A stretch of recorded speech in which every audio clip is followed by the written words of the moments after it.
Hello friends, मेरा नाम है पंकज कुमार और आप देख रहे हैं हमारा चैनल पीके भोजपुरी।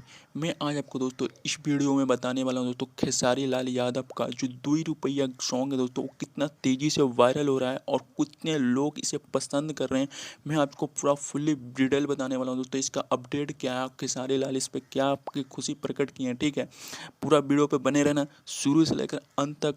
और अभी तक पीके भोजपुरी चैनल को सब्सक्राइब नहीं किया दोस्तों और बेल आइकन को प्रेस नहीं किया दोस्तों, क्या कर रहे हो यार, जाके जल्दी से कर लो, क्योंकि इसी चैनल पे आते हैं भोजपुरी रिलेटेड न्यूज़ और अपडेट। और अभी तक खेसारी लाल के फ़ैन हो तो चैनल को सब्सक्राइब तो करना बनता है। चलते हैं दोस्तों, वीडियो को शुरू करते हैं।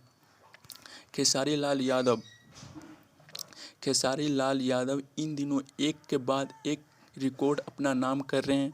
होली के मौके पर इस त्यौहार से जुड़े सबसे ज़्यादा भोजपुरी गाने रिलीज करने के बाद उनका एक नया गाना सुर्खियों में है।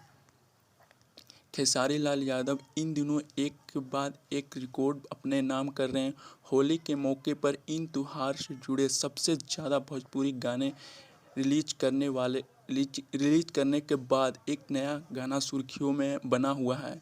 इस भोजपुरी होली गाने को एक महीने भी नहीं हुए और 100 मिलियन व्यूज पार हो गए। गाने का बोल है 2 रुपया। इन गाने में एक महीने भी नहीं हुए और 100 व्यूज पार होने की खुशी में खेसारी लाल यादव ने अपने केक काटकर खुशी जताया। आदि शक्ति फिल्म बैनर लाते ही रिलीज होने के बाद खेसारी लाल यादव अपने अनीस पांडे और फिल्माना